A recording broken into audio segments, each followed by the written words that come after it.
నమస్కారం. సారీ అండి, ఇట్లా రోడ్డు మీద thank you to Visakhapatnam police మనకి కొత్త సాంప్రదాయం మొదలుపెట్టారు. అంటే ఎంత ప్రజాస్వామ్యబద్ధంగా, ఎంత నిజాయితీగా ప్రజలకి ఇబ్బంది కలగకుండా ఉండాలని, పోలీసులతో సహకరించాలని పదే పదే మేము కోరుతున్నా కూడా మరి రాష్ట్రంలో ఉన్న పరిస్థితి అందరికీ అర్థమవుతోంది. ఈ విధంగా మనల్ని అందరినీ మీడియాతో మాట్లాడడానికి కూడా రోడ్డు పైన మాట్లాడుకోవడానికి మనం హైవే మీద తీసుకురావడం చాలా దురదృష్టకరం. సో అసౌకర్యానికి క్షమించమని మిమ్మల్ని కోరుతున్నాను.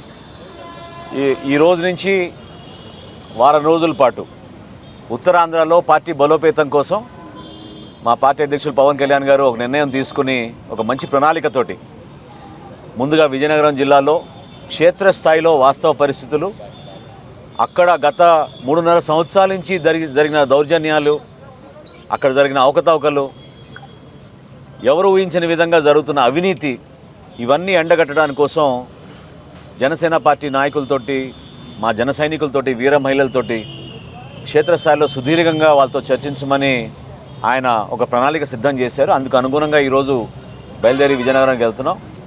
రాష్ట్ర వ్యాప్తంగా ఎక్కడ చూసినా కూడా జనసేన పార్టీకి పెరుగుతున్న ఆదరణ, దానికి కారణం ఒకటే.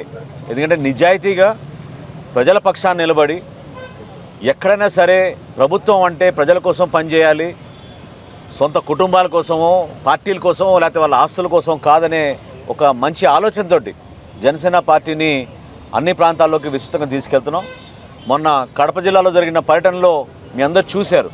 ముఖ్యమంత్రి గారి సొంత జిల్లాలో కూడా ఆయన ఇచ్చిన హామీని నెరవేర్చుకోకుండా సంవత్సరం పాటు కాలయాపన చేశారు. ఈ రోజుకి గుడిసెల్లో ఉంటున్నారు పాపం నివాసితులు. అదేవిధంగా విశాఖపట్నంలో జరుగుతున్న భూదందాల గురించి చాలా అద్భుతంగా మా కార్పొరేటర్ మూర్తి యాదవ్ గారు, ఇక్కడ ఉన్న నాయకులు అందరూ కూడా ప్రతి సందర్భంలో కూడా ప్రజల ఆస్తుల్ని కాపాడండి, దాన్ని రక్షించుకోవాలి, భావితరాలకు ఉపయోగపడాలనే ఒక ఆలోచనతోటి మేము నిజాయితీగా పనిచేస్తూ ఉంటే ఇది జనసేన కాదు రౌడీ సేన అని ముఖ్యమంత్రి అనడం చాలా విడ్డూరంగా ఉంది.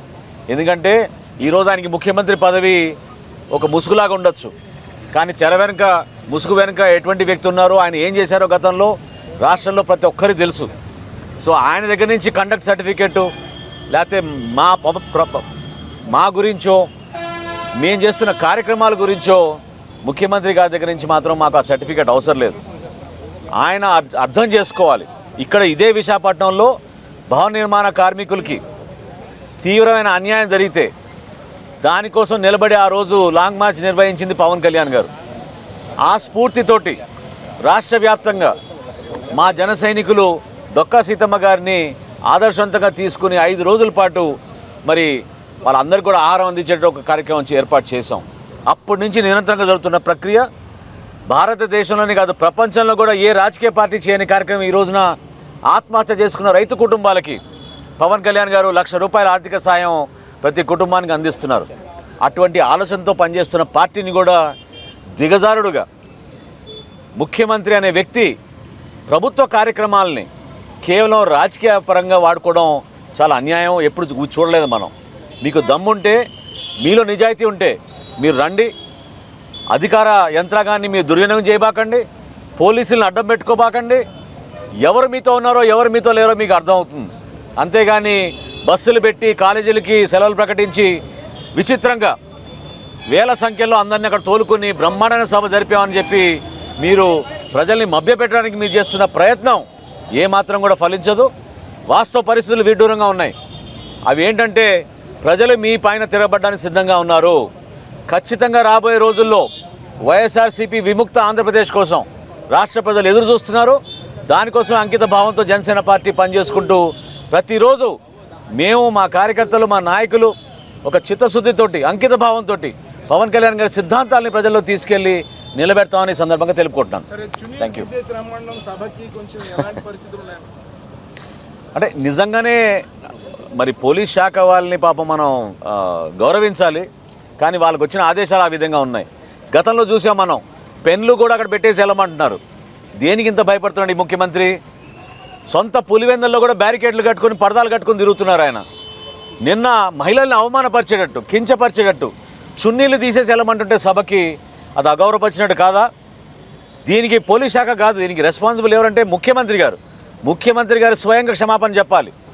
మహిళల్ని ఈ విధంగా వాళ్ళ ఆవేదనకు గురి చేసి అవమానపరిచినందుకు ఇంతకన్నా విడ్డూరంగా ఎక్కడ ఉండదు. రాష్ట్రంలో ఈరోజు ఎటువంటి పరిపాలన జరుగుతుందో ప్రజలకు అర్థం అవ్వాలి. దేనికోసం ఈ సభలు మీరు నిర్వహిస్తున్నారు? ప్రజల కోసమేనా? నిజంగానే ప్రజల కోసమైతే ఎందుకు భయపడుతున్నారు మీరు? ప్రజలను చూసి ఎందుకు సెలవులు ప్రకటించి రోడ్లు మూసేస్తున్నారు, కొట్లు కట్టేస్తున్నారు? ఇదే విశాఖపట్నంలో గతంలో ఆయన వచ్చినప్పుడు ఏ విధంగా కార్యక్రమాలు జరిగినా మీకు తెలుసు. ఇవన్నీ కూడా రాష్ట్ర ప్రజలకి ఏమాత్రం కూడా ఉపయోగపడని కార్యక్రమాలు. ప్రజాస్వామ్యంలో మీరు నిలబడండి.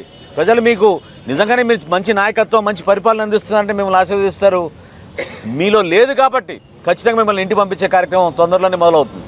Thank you.